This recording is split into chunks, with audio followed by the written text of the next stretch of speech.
gente começa, né, a gente discute essa questão do RIF, tem um ponto que me incomoda muito, que é a questão de quem é essa autoridade policial que a gente está falando. Acho que a gente se esquece, né, muitas vezes, que a gente vive num Brasil de dimensões continentais. E as delegacias e as qualidades das investigações que nós temos, muitas vezes, são muito precárias. Então,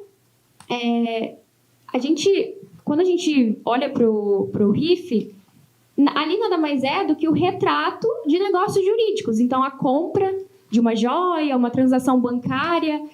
E, como bem disse o Pierre, não é um documento investigativo, é um retrato, é algo que é irrepetível, né? É um retrato. E esse retrato, ele não deveria ser, né, elemento indiciário suficiente para coisa alguma. Mas o que a gente vê nas delegacias Brasil afora é um bypass total, né? Uma inversão.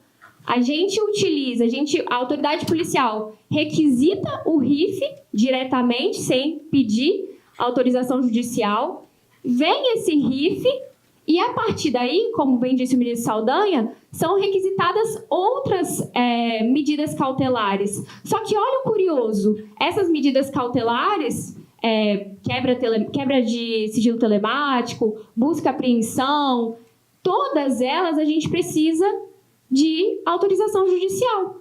Mas, assim, né, o RIF, ele não deveria ser, né, como o STF determinou, tem que ter critérios, tem que ter outros elementos. Mas, nas condições das delegacias que nós temos no Brasil afora, o que acontece é que o RIF, muitas vezes, é a primeira atividade do inquérito, do PIC, e a gente não tem qualquer controle disso. Nós não sabemos quem são os investigadores, quem ssão os delegados e como isso é feito. Porque a gente tem uma polícia que é gigante, Brasil afora, não há um controle, não há, né, uma política de formação que seja individualizada, e o RIF, ele é completamente distorcido e utilizado como primeiro elemento do inquérito, para aí sim começar a investigação.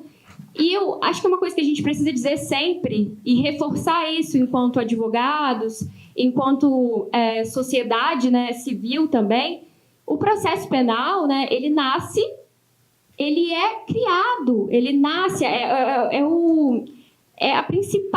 principal função é de servir ao réu, a proteção das nossas garantias individuais, e não o contrário. Então, se todas as outras cautelares elas necessitam de autorização judicial, por quê?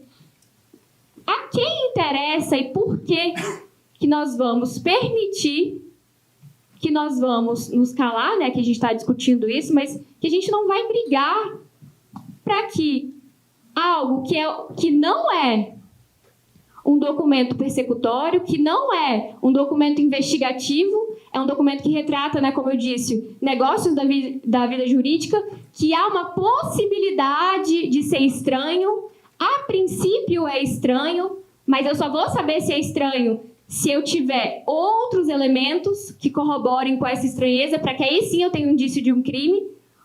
Por que nós vamos permitir que isso seja requisitado sem autorização judicial, se a todas as outras cautelares nós necessitamos dessa autorização? E como o ministro disse, a gente tem juízes plantonistas.